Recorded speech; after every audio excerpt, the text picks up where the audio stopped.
Salut tout le monde, on se retrouve pour une vidéo aujourd'hui à l'IWA. Donc l'IWA, c'est un très gros salon tourné autour du monde de l'armement, des munitions, de l'équipement. Ça va majoritairement toucher le monde de la chasse et du tir. Je vous propose dans cette première vidéo de se concentrer particulièrement sur le monde des armes. Donc, je vais vous montrer ce que j'ai vu, découvert et vous faire partager IWA 2025 côté armes. Il y aura d'autres vidéos plus tard sur les lunettes, les accessoires, etc. Mais aujourd'hui, on se focus sur les armes. Bon bah bienvenue à l'IWA, on va vous faire rentrer dans le salon.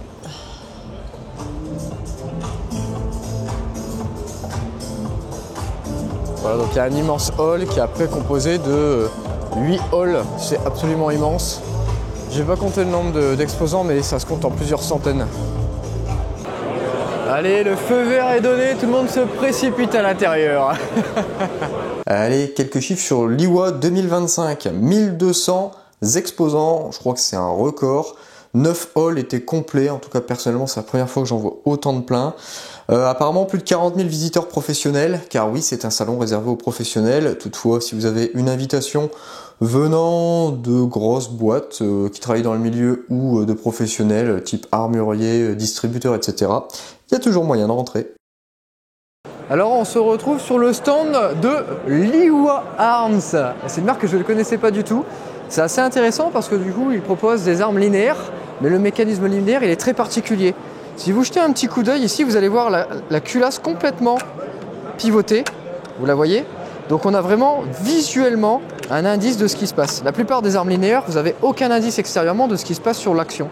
Donc là c'est assez rassurant. Donc on est sur un mécanisme de 3 tenons en tête, tout ce qu'il y a de plus classique, hein. On peut retrouver ça sur pas mal de sacos. En plus, la personne nous expliquait que là, ici, localement, vous avez un blocage du firepin, donc un blocage du percuteur. C'est dur de passer de l'anglais au français. Très difficile. Donc ils ont un blocage du percuteur si jamais la culasse ne fait pas l'angle voulu, ce qui permet de prévenir d'avoir une percussion avec une culasse non verrouillée. Moi, je trouve ça très intéressant parce que là, on se retrouve sur...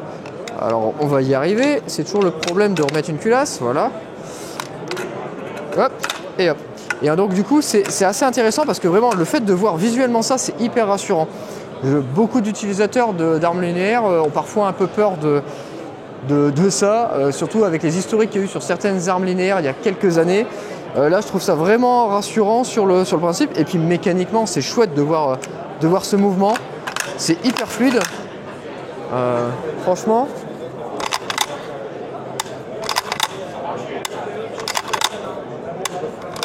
Ouais, c'est super nice. Donc l'IWA Arms, franchement, une marque que je ne connaissais pas. Et ouais, beau boulot.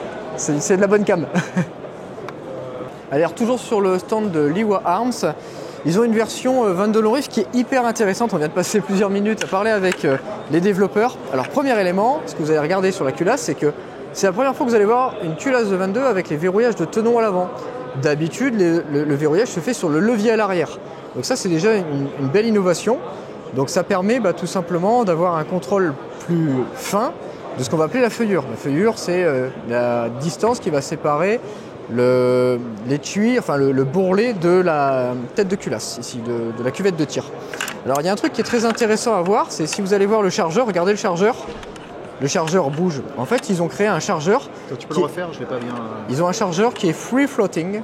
On va le mettre sur le fond blanc. Voilà. Ils ont un chargeur qui est free floating, ce qui veut dire qu'il est complètement libre et donc qui va permettre de venir vraiment s'adapter pour avoir la munition qui monte, qui va directement dans la chambre. Elle ne monte pas. C'est vraiment un mouvement qui est de translation. Donc ça, c'est un élément qui est super intéressant. Un truc aussi qui est cool, c'est ces deux petites vis là et l'écrou. Alors, il m'expliquait que pour les personnes qui faisaient beaucoup de compétitions en rimfire, ils aimaient bien contrôler le bourrelet, la hauteur du bourrelet. Et donc d'une marque à l'autre, vous n'allez pas avoir la même hauteur de bourrelet. Et en fait, vous êtes capable d'ajuster la feuillure de l'arme directement depuis ce système de réglage. Et donc si vous tirez du LA, du RWS ou d'autres marques, vous allez être capable de vraiment adapter votre feuillure au type de munition que vous allez tirer. Donc ce qui vous permettra de gagner un petit peu en précision. En tout cas, le fait d'avoir toutes ces fonctionnalités sur cette carabine, c'est assez impressionnant ce qu'ils ont fait ces mecs. Voilà, moi je suis un peu bluffé de découvrir ce stand par hasard parce que là ils sont quand même en train d'apporter des fonctionnalités qu'on avait vues nulle part ailleurs. Donc affaire à suivre. Aujourd'hui, de ce qu'on a compris, ils ne sont pas compatibles avec les pièces aftermarket, donc que ce soit du Remington 700, du Tikka ou autre. Ils ont leur propre pattern. Mais en tout cas, dans cette version-là, ça fait quand même une sacrée chouette 22. Thank you a lot. Bon, alors là, on arrive chez des copains. Là, on arrive chez Anschluss. Parce que là, je peux vous dire que cette marque-là, je la tiens en plus haute estime depuis un paquet d'années. Et un truc qui est hyper remarquant sur Anschluss, pendant longtemps, c'était ça, Anschluss, hein, c'était de la carabine de tir, on va dire, académique. C'est tellement fluide. Et là, maintenant, on est plutôt sur un mariage entre le biathlon et un mariage avec le TLD et le PRS. Alors, c'est ouf, hein? Tout est ouf, tout est... Et encore, tu vois... une fluidité et même la détente est absolument incroyable. Et il y a un truc que tu vois pas, c'est que tu vois, ils ont même intégré un bag rider ajustable. Normalement, alors j'ai pas vu comment il marchait. Voilà. Et donc c'est monté sur ressort. Et donc tu es capable directement d'avoir un petit bag rider ajustable sur l'arme. Bien sûr, appui joue réglable, etc. On connaît l'ergonomie d'Anschluss, hein, c'est quand même... ils sont connus pour leur détente et leur ergonomie. Cette fluidité est absolument... c'est effarant. C'est déstabilisant. Tu te demandes comment eux arrivent à faire ça et pas les autres. Ouais. Ah, c'est ça la différence. J'ai une dame qui est juste devant moi. La descente m'interdit d'appuyer sur les détentes. Je vais attendre une seconde. Oh, c'est bon, on est sur un show, tout le monde tire sur tout le monde. Hein. C'est personnel et j'ai des principes. Ouais. Bon, là, c'était le bras d'un vieux, je crois. C'est pas grave. Hein, En plus, il est droitier, ça va. Ouais, il pourra servir du gauche. Donc voilà, donc là on est sur Anschluss, donc là vous avez leur modèle, on va dire, habituel, même si on commence à voir arriver des nouvelles choses. Je ne sais pas si vous vous rendez compte, mais là on est sur de l'additif, hein, là c'est de l'impression 3D qui vient faire une ergonomie parfaite à la main du tireur. Donc là c'est du sur-mesure. On est vraiment sur de l'arme visée les Jeux Olympiques. Oh, on a un promontoire où est-ce qu'on a toute la gamme APR, où est-ce qu'on peut aller faire mumuse avec. C'est d'ailleurs là où il y a 2 ans, j'ai découvert la 1782 qui est maintenant une des carabines de mon râtelier. Donc on va aller jeter un petit coup d'œil là-haut quand même. Bon, de ce côté-là, pas grand-chose à voir, vous la connaissez déjà bien dans la chaîne.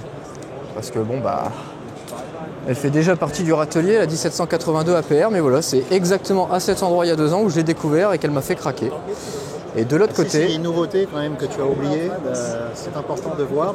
C'est quoi? Gourde. Oh, la gourde Anschluss. Waouh, incroyable. Indispensable pour votre Hydratation, pour éviter de trembler comme une vieille. Voilà. Ah ça te plaît ça, hein? Ça me plaît, voilà, ça c'est très sexy. Je sais qu'il ne faut pas le dire, un fusil n'est pas sexy, mais regarde-moi ça. Regarde comme c'est beau. Alors tu vois, toi c'est ce genre de truc qui te fait plaisir. Moi c'est plutôt là, quand je vois ça avec le canon carbone là derrière. Regarde le petit Beretta au-dessus. Le petit Beretta au-dessus. Ah ouais, non, c'est pas trop mon style, le petit Beretta au-dessus. C'est incroyable. Le Tango Flio stand. Alors là c'est très joli niveau design, c'est épuré, les gens sont pas les uns sur les autres. C'est hyper épuré. Ça c'est l'épuration même. On peut pas faire plus léger. Ah là on est sur la discrétion absolue, hein. Tu mets ça dans ta poche direct. Hein. Personne ne le voit. Ah bah ouais, poche arrière direct. Bon, il n'y a que ça qui pointe un petit peu. Mais bon. Je ferai croire que c'est mon sandwich que j'ai mis dans ma poche. Ah bah mince, ils font aussi des armes de précision, ton Floglio? Oh, en straight pull. Alors je découvre, je ne connaissais pas, mais Tanfoglio fait également des armes de précision. Le TTR 338, je n'avais aucune idée de l'existence de ce truc. Bon, le tarif, il pique un peu, parce que là on est quand même à 13 900 €. Mais il faut avouer que c'est quand même sympathique. Et en plus de ça, on est sur un straight pull, donc on est sur une culasse linéaire. Ce qui est plutôt sympathique. Bon allez, j'en profite pour faire une petite annonce. En théorie, la Tikka T3X Ace devrait être à la maison courant du mois d'avril, d'après le distributeur. Donc je pense qu'au mois de mai, vous allez être capable de voir cette carabine. Alors il est où l'entrée du stand? Il est tellement immense le stand de Beretta qu'on trouve même pas où elle est la porte. De l'autre côté, tu crois? Il est tellement grand qu'ils ont leur brasserie. Bon alors après 200 mètres pour réussir à trouver la porte d'entrée, on a trouvé. Donc là, on a les Tikka historiques hein, qu'on connaît tous hein, maintenant, les Tikka T3X, il y a vraiment plus besoin de les présenter. Donc là vous allez retrouver de la Sako, hein, puisque Sako et Tikka, pour ceux qui ne savent pas, c'est le même groupe. Hein. Alors là on a la Sako 90. Où est-ce qu'ils sont? C'est là. C'est bon, tu as trouvé la Tikka T3 Ace? Ah bah voilà, bon exemple. Donc là, on a les Tikka T3 TK1 qu'on connaît depuis maintenant un bon moment. Et donc là, on va dire ça. Alors c'est pas tout à fait la remplaçante parce qu'il la garde au catalogue. Donc là, tu as la version 22 long rive dans les mains. Oui. Alors version Ace. Voilà. Et donc du coup, ils ont deux versions. Donc il y a la version Ace, donc Ace Game et Ace Target. La Game, c'est plutôt orienté pour la chasse. On va avoir plutôt des canons qui vont être light, avec du flûtage, des canons plutôt courts. Mais par contre, le châssis est identique entre les deux. À peu de choses à dire. Il y a quelques éléments. Vous voyez, sur la version Game, vous n'avez pas de Dark Rider, vous avez plutôt de quoi mettre la main. Quand sur la version Target, soyons francs, hein, c'est celle qui nous plaît. Vous avez donc du coup du poids, du lestage à l'arrière, un Sumrest qui est réglable. Alors c'est très malin de la manière dont ils l'ont fait. En fait, vous avez un triangle, vous avez 3 positions, vous enlevez la vis et vous pouvez le faire pivoter. Et donc du coup, en le faisant pivoter, vous avez 3 positions possibles. Un bag rider à l'arrière. Ils utilisent par contre, ça c'est un truc que j'aime pas du tout, ils utilisent toujours leur chargeur Tikka. Je trouve ça vraiment dommage. Tout le monde est passé sur de l'AICS et eux ils restent sur leur standard. Par contre, ils ont toujours la fluidité des actions qui est vraiment le point fort de chez Tikka. La fluidité des actions, il n'y a pas photo. On les connaît bien pour ça. Très belle culasse flûtée. Et donc de base, si je ne me trompe pas, c'est penté à 20 MOA d'origine. Et donc il y a tout un tas d'accessoires. Donc forcément, vu que c'est du M-Log, vous pouvez mettre les poids que vous voulez. Vous avez du Arca en dessous, donc vous pouvez mettre des bipieds en Arca. Et globalement, je pense que c'est une carabine qui va avoir une sacrée place dans les stands de tir en France. Parce que là, c'est vraiment une belle machine. Moi, j'ai beaucoup reproché à Tikka d'avoir des canons assez courts. Et là, en plus, ils arrivent avec des canons qui sont plus longs que la normale, puisqu'on a été habitué aux canons de 56. Et là, en fait, nous sommes sur des canons de 62 cm. Donc là, vous voyez les specs techniques. Donc là, on est sur, par exemple, une version en 223. Bien sûr, elle sera disponible également en 308, 6,5 Rimor. Et d'autres calibres très sympas, puisque on verra aussi même du 7 mm PRC qui arrive. Oh oui, c'est marrant ça, vous n'avez jamais vu. En vrai, c'est tout simplement pour avoir plus de confort de prise en main. Ouais. Et ici, je sais pas si tu as vu. C'est du poids ça, c'est des lestes. En fait, ils sont à l'intérieur. Ah ouais, tiens, marrant, j'avais jamais fait gaffe. Donc là, du coup, vous avez des lestes qui sont plutôt sur l'intérieur. Ouais, c'est pas courant. Alors NDT a déjà des lestes qu'on peut mettre à l'intérieur, mais en tout cas ils sont glissés par la face avant et ensuite on n'a plus aucun visuel extérieur. Par contre, je ne suis pas sûr qu'il soit compatible avec ce châssis-là. Ah, je sais pas, je pense pas. Alors là on arrive sur, je pense, l'un des stands les plus impressionnants en termes de look, de classe et de design, le stand de Victrix. Bon, alors vous savez que j'ai un historique avec la marque, parce que j'en ai quand même eu 4 dans le passé, donc ça me fait toujours un petit quelque chose quand je passe devant ça. Ils ont annoncé pas mal de nouveautés pour cette année 2025, alors je suis désolé mais avec les reflets dans la vitre ça va être compliqué. Notamment un calibre 50 ultra short avec crosse pliante, un canon de 18 pouces. Ça doit faire un blast absolument monstrueux ce truc. Et là on est vraiment sur, on va dire, de l'arme pour les forces spéciales, parce que bon, un 50 en 18 pouces, le tireur sportif, je vois pas trop l'utilité. Toujours aussi performant sur l'organe de 22. Et alors là, on va aller sur le stand. Et là, sur le stand, vous allez voir... donc là, il y a toute la partie accessoires avec toute leur gamme ROM, notamment les réducteurs de son, les montages, les bipieds, les châssis qui sont compatibles Remington 700 notamment. Et après, vous avez les modèles phares qui sont directement touchables, on va dire. Quelques nouveautés. Celle-ci que j'ai spotée, donc qui est... la Target X MK2 qui va sortir en 2025. On a ici la Target V. Je vais essayer d'aller voler le corbeau. La Target V ici qui a un mix entre du bois à l'avant et du carbone à l'arrière. Alors le patron de Victrix m'expliquait il y a quelques minutes que c'était pour donner de la flexibilité à l'avant. Pour les personnes qui tiraient avec des crosses carbone, ils avaient fait la remarque que c'était assez sec au recul et qu'ils voulaient un peu plus de douceur, entre guillemets, de rondeur. Donc là, Guillaume a trouvé un jouet, alors on va aller tout de suite voir Guillaume. Alors Guillaume, ça fait quoi d'avoir une arme de bonhomme? Écoute, je sais pas ce qu'est un bonhomme déjà, mais en tout cas, ça doit avoir des gros bras et... C'est quoi ce réducteur de son? Mais on va donner ma main en référence quand même pour vous rendre un peu compte du truc. Et alors le chargeur, tu mets de la 22 là-dedans là. Ah, je croyais qu'on mettait des doubles décimètres. Tu vois, je pensais que c'était un fusil d'écolier. Ouais, donc là on est quand même sur un truc qui est absolument monstrueux. Comme d'habitude, hein. Ah, c'est fluide, hein. Ah, c'est hyper fluide. T'es amoureux, Guillaume? C'est exactement le terme que j'allais dire, ça y est, je suis amoureux. Bon, je sais quelles lunettes je mettrai dessus par contre. Hein. Ouais. Je pense que je mettrai une petite calesse. Ouais, parce que là pourtant t'as une tangente θ. Hein. Alors là, une tangente θ, pour ceux qui connaissent pas, là t'as 6 000 € là, hein, à peu près. Oui, mais c'est pas le prix qui compte. Ouais, hein. mais... La calesse, j'ai l'impression de voir en HD. Elle fait tomber les handicapés. Et alors là, une carabine qui moi me fait vraiment de l'œil, elle est ici, c'est la ORB-LA. Alors la ORB-LA, elle est très particulière, donc ils avaient déjà sorti la ORB en cours en calibre short action. Donc là ils ont fait la version long action pour du 300 Win Mag, 300 Norma, 338 l'appui à Magnum. Ce que j'aime beaucoup, c'est qu'on est sur un canon de 32 pouces. On a un appui à bag rider réglable à l'arrière, tout est réglable. Le rail Arca, la possibilité de mettre un prisme ou une thermique à l'avant. Voilà, là je trouve qu'on est quand même sur un système qui est plutôt harmonieux et plutôt innovant. Et ce que j'aimais pas trop en fait, par exemple ils avaient déjà la Sceptre, mais bon déjà le bleu c'est pas passe-partout. Et puis voilà, je sais pas, la Sceptre, le fait qu'elle soit mono-coup aussi c'est assez bridant. Quand même on a la possibilité d'avoir un chargeur, donc soit on l'alimente au coup par coup soit au chargeur. Bref, je trouve que la ORB c'est quand même... En short action. Donc voilà, on l'a dans l'autre sens, donc là vous voyez la ORB, d'ailleurs on voit mieux, il y a moins de reflets. Donc la ORB qu'on connaît déjà, et là ils ont sorti la ORB Long Action pour les calibres longs. Vous la reconnaissez également celle là-haut, la Crown, parce que c'est une ex. J'ai eu ça. Et d'ailleurs aussi un nouveau modèle. J'ai discuté donc la Black Belt MK2. Moi j'avais la Black Belt tout court pendant un moment. Donc là c'est une nouvelle version. Ils ont changé la crosse avec une crosse avec plus de réglages. Bon, ils m'ont pas dit le prix, mais grosso modo ils m'ont dit c'est un marché très premium et on vit surtout le marché arabe avec des tarifs qui devraient, je pense, largement dépasser les 10 000 €. Donc à mon avis, on n'en verra pas beaucoup en France. Donc là on arrive sur le boot Cadex. Donc là Cadex, on les connaît pour leurs armes de précision ultra haut de gamme. C'est quand même sacrément chiadé. Et puis c'est smooth. Hein. Ah ouais, c'est smooth. Hein. Donc là on est sur la série, je sais même pas, la CDX. Ouais. En tout cas c'est magnifique.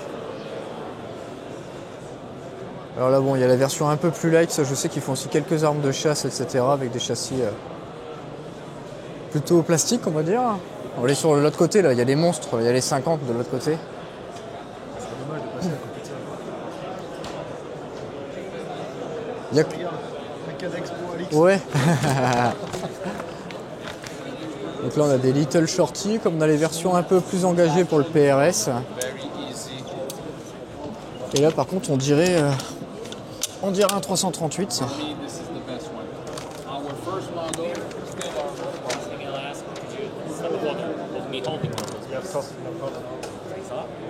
Donc là, après, on a les monstres. Donc là, ça va être un CDX 30 ou 33 là-haut.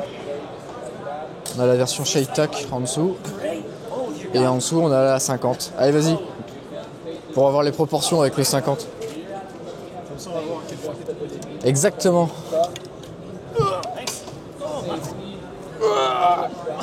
J'espère qu'on va bien entendre comment tu es.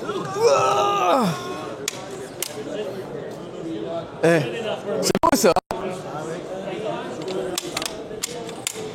Je dois être tout petit à côté. Mais t'imagines pas, j'ai dû tellement reculer pour te voir toi. Oh le monstre.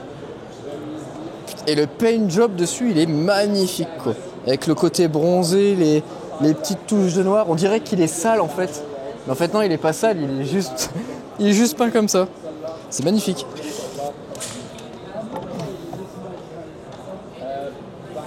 Ah c'est top hein. Le truc d'être à Nuremberg aussi, c'est qu'on bouffe allemand. Bouffe allemand, qu'est-ce qu'on mange en Allemagne? De la saucisse. Saucisse de Nuremberg. C'est la Currywurst, c'est la saucisse, une saucisse traditionnelle avec une sauce au curry, c'est hyper étrange, mais c'est local. Allez, on attaque. Alors on est sur le stand de Voer. Donc une nouveauté que je connaissais pas, la Alpha 3. Donc, avec un monopode à l'arrière, tout est ajustable comme on a l'habitude de l'avoir. Crosse pliante. Alors à voir, on va essayer de sortir la culasse, c'est pas gagné. Souvent, ah si on peut sortir la culasse, ils n'ont pas peur de se la faire piquer. Donc là on a une culasse avec 3 tenons en tête. Bien sympa. Là voir, les têtes de culasse sont interchangeables, parce que vous voyez cet élément là à mon avis s'enlève pour changer la tête de culasse. Si on veut passer d'un 2.23 à un 6.5 crit par exemple, on peut le faire. Donc avec du M-Lock à l'avant. Oh ça c'est assez marrant, je sais pas si vous voyez le texturing là. Ça c'est un canon forgé à froid et ils ne sont pas venus le rectifier après. Donc on voit tous les petits impacts du marteau qui sont venus écraser ce canon pour former les rayures à l'intérieur. Donc c'est très original, j'aime beaucoup. Donc là on est au stand de Hanel avec Le modèle HLR 308 Pro Compact. Celle-ci, je la connaissais pas, c'est un nouveau modèle à mon avis. La LR1, et le prix a l'air quand même plutôt intéressant, parce que là, c'est le prix d'une Tikataka, hein, grosso modo, ce qu'on a là. Et là, après, on a Big Daddy, le gros monstre, là. La HLR en 338. Bon, là, le ticket d'entrée, il pique, hein, parce que là, le ticket d'entrée de celle-ci, on est plutôt sur un coût de 9000 et quelques euros. Voilà, elle est annoncée à 9400 euros. Donc là, on se retrouve devant le modèle Anel LR One Short, qui a l'air d'avoir un canon très compact, parce que là, le canon s'arrête là avec le RDS. Encore une fois, les prix sont quand même plutôt accessibles par rapport à ce qu'on a été habitué pour Anel, où c'était généralement des armes à 5-6 000 balles. Voilà, l'action, elle a l'air d'être plutôt fluide.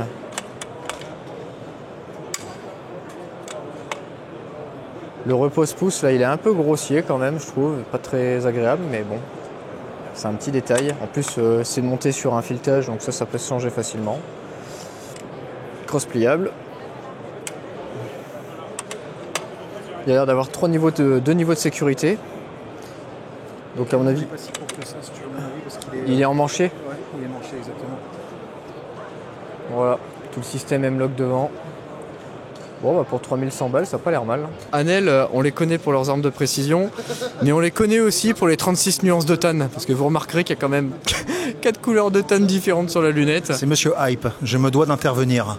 Monsieur Hype dit qu'au contraire, les nuances de tan, c'est exceptionnel, c'est super et c'est tout ce qu'on aime. 50 Shades of Tan, oui, je dis oui, oui c'est hype, c'est ultra hype. Alors, les goûts, les couleurs, tout peut s'affronter. Mais voilà, dans certaines catégories, nous, les différences de tan, on adore, surtout quand c'est d'anodisation. Sachant que certains fabricants, notamment Geissele, garantit eux-mêmes sur leur site, ils disent que les photos sont à titre indicatif et qu'il est tout à fait possible de recevoir des nuances qui vont être encore différentes. Parce que voilà, la difficulté du traitement fait que difficile de garantir un résultat uniforme à chaque fois. Et moi, à titre personnel, je trouve ça ultra hype. Voilà. Eh ben moi pas, chacun ses goûts. Et je trouve que c'est encore plus beau derrière. J'avoue que ça passe mieux derrière que sur la première. La première là avec le truc jaune un peu. Ça c'est du cinéma. Ça c'est pas tan, ça c'est jaune. C'est cacadois. Ça c'est jaune. Par contre c'est vrai que là-bas derrière les couleurs ça match plutôt bien. Et voilà. 50 nuances de tan. Bonjour messieurs, c'est encore Monsieur Hype. Vous le savez, avec moi, on vient pour la hype. Alors, Canik, est-ce que c'est hype ou pas? Je pose cette question pour mon ami Alix. Eh ben, désolé bébé, je suis trop snob, on n'ira pas voir. Alors, on se retrouve devant le stand de Bergara. Donc, Bergara, on n'a plus besoin de les présenter, tellement ils sont devenus gros en France. Donc là, on a la Bergara Elite avec son châssis MDT, l'action première, le canon inox, très jolie carabine. Avec du coup l'appui de pouce sur le côté, tout est réglable dans tous les sens. On est vraiment sur un châssis qui est très intéressant. On a également la Elevate, donc la Elevate qui est la version ultra light avec le châssis HNT 26 de chez MDT sur une action première avec un canon carbone. Là ils l'ont équipé en plus d'un Skypod de chez MDT.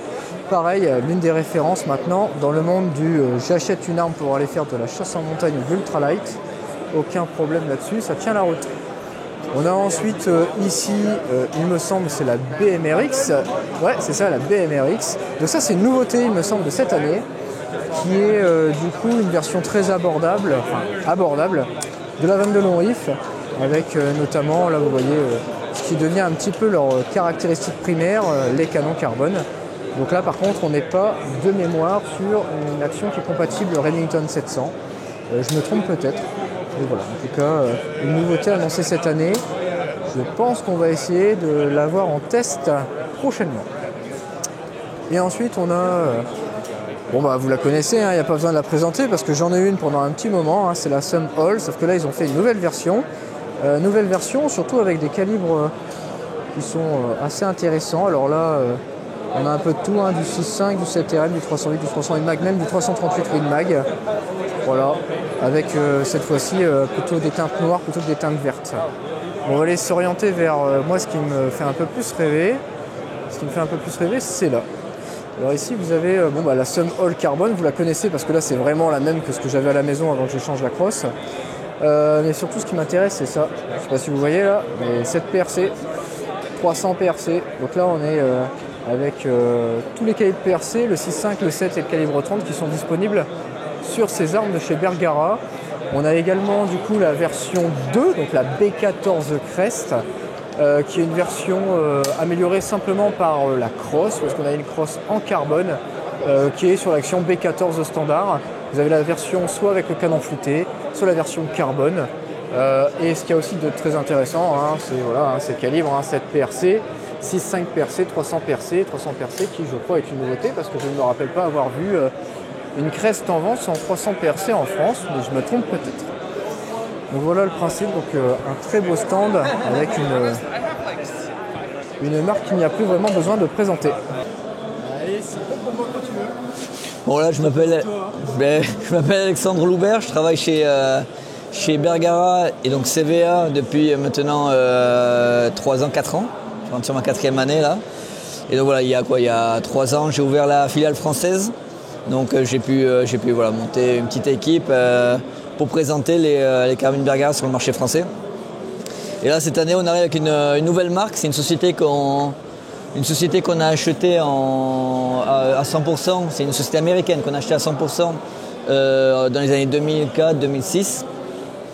Et je pense voilà, c'est une marque qui devrait être connue sur le marché français, qui devrait être encore plus connue, parce que c'est notre entrée de gamme. C'est-à-dire que ce sont des armes qu'on considère comme outils, que ce soit pour l'agriculteur, que ce soit pour le chasseur, pêcheur qui a besoin d'une protection pour protéger son champ, pour tirer les renards. Pour les étudiants qui ont pas forcément un budget énorme.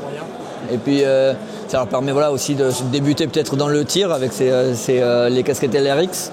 Ça leur permet de se lancer. Et des carabines avec l'oreille qui est inclus, avec un busque ajustable. Donc c'est vraiment des outils plutôt intéressants. Après on a des carabines plus pour l'approche et l'affût, donc c'est les cascades. Bon, là on est tout en dessous de 1000 €. Là on doit être à, je ne sais plus le prix exact, mais on doit être aux alentours de 800, 700 €, 800 €. Donc c'est vraiment des prix assez abordables, accessibles, et ça va leur permettre d'aller chasser sans se payer. Voilà, exactement, sans casser la tirelire. Et après il y a la dernière carabine, c'est la SR80, où là c'est un peu plus typé scout. Donc voilà, avec un rail qui est un peu plus avancé, au lieu d'être au-dessus du verrou, il est vraiment au-dessus du canon, avec des organes de visée.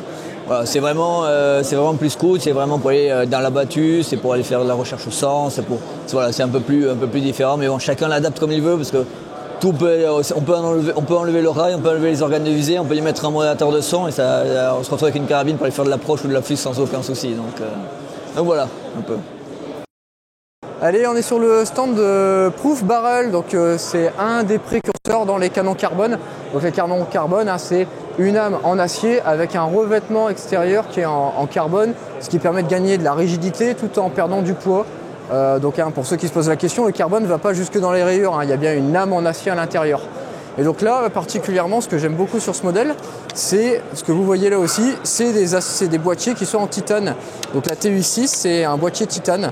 Donc l'avantage du titane, c'est que c'est ultra léger, c'est résistant à la corrosion et c'est hyper costaud. Donc là, on a un système, là ça doit être un canon de 28 pouces, sans rire.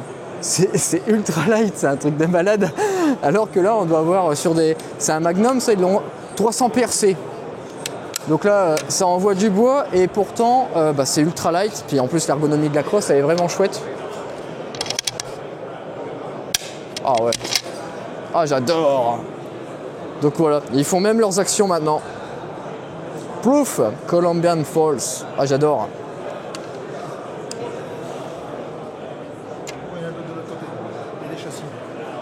Alors, de l'autre côté, on a quoi? Ah bah ouais, des châssis. Alors par contre, ça c'est... Est-ce que c'est encore des Proof? Putain, je savais pas qu'ils faisaient ça. Bon, bah du coup, apparemment, Proof fait également des actions comme ça pour le PRS.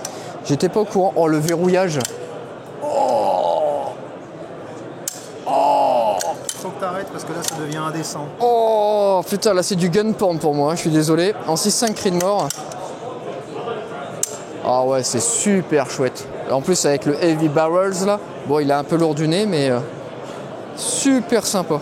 C'est un châssis MDT. Ça... Pour rajouter du poids, t'équilibres tout ça. Ah ouais, bien sûr, bien sûr, bien sûr, bien sûr. Mais il est déjà lourd de l'avant parce que le barreau il est épais. Hein. Ah c'est chouette, hein. Je savais pas qu'il faisait des actions comme ça.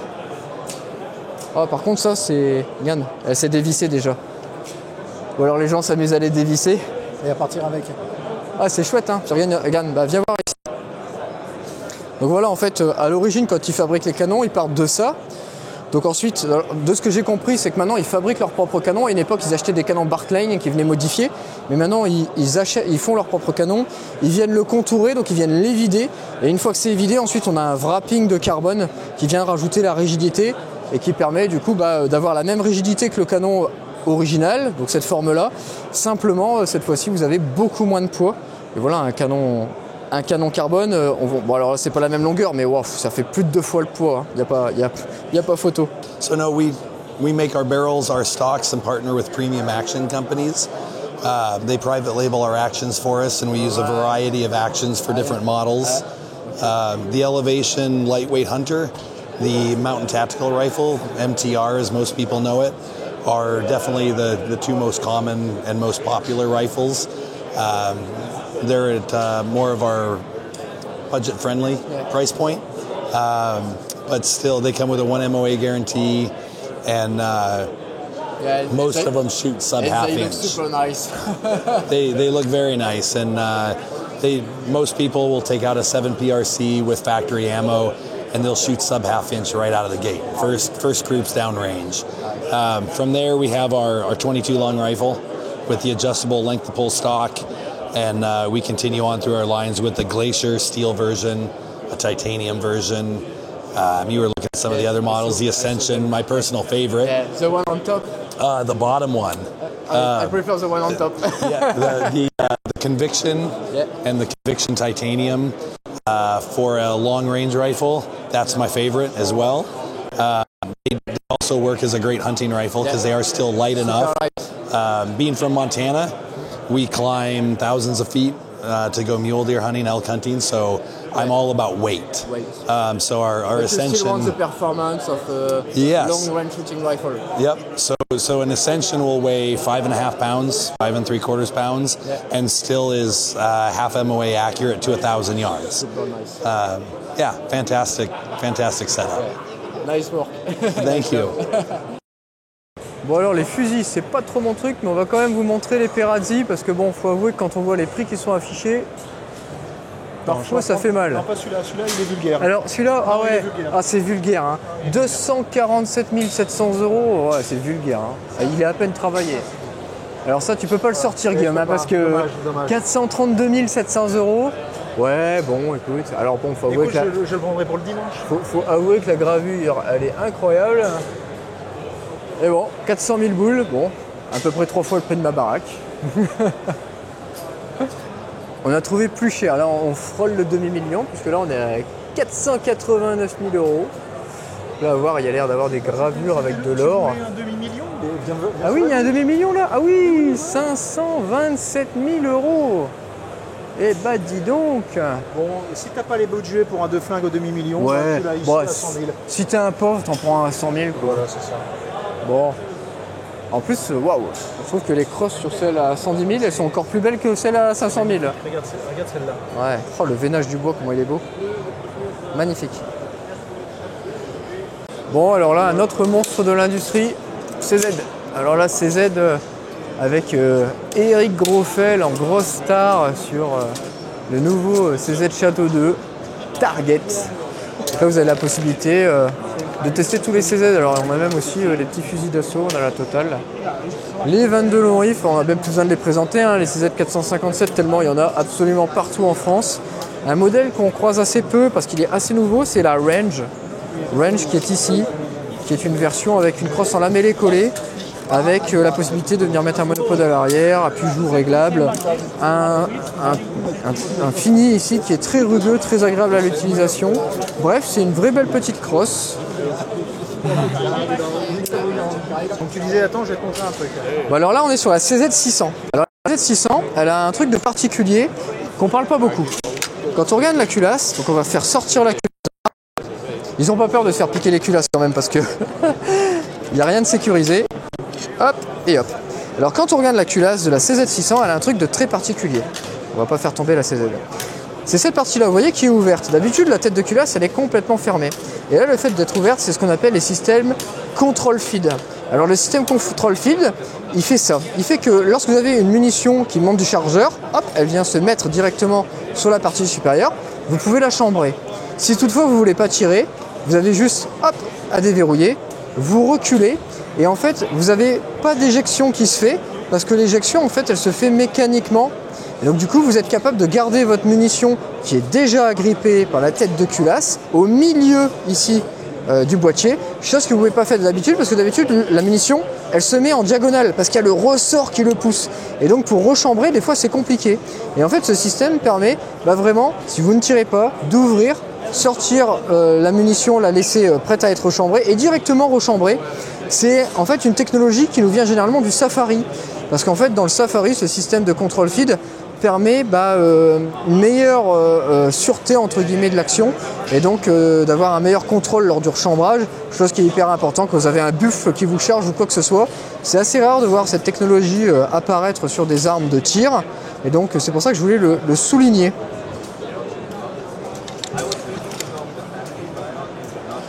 Ah, c'est l'heure de faire le passage pourcentage.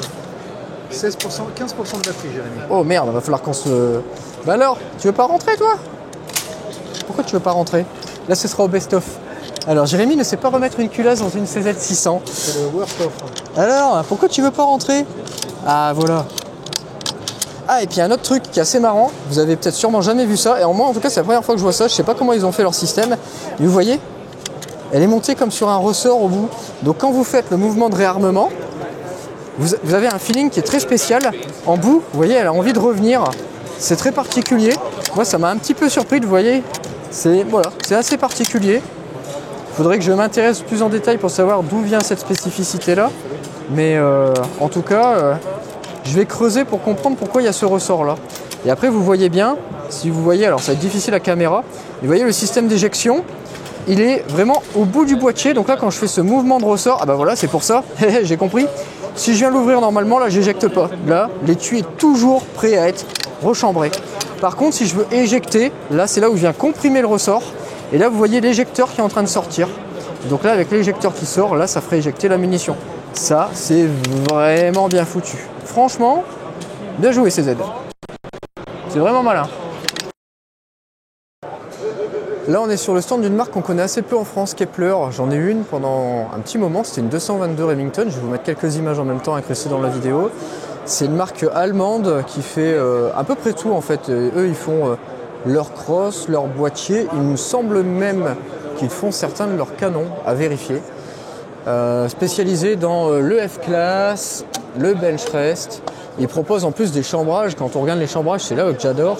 Ils font du 2,22, ils font du 6 PPC, du 6 PPC avec un NEC à 262, du 6BR, du 6XC, du 6.547. Bref, ils font plein de super calibres.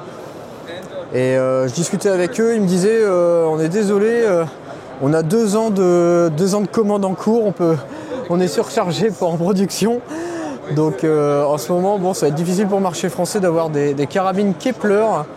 Mais en tout cas, c'est bien dommage parce que c'est des carabines d'une précision diabolique pour l'avoir testé. Ouais.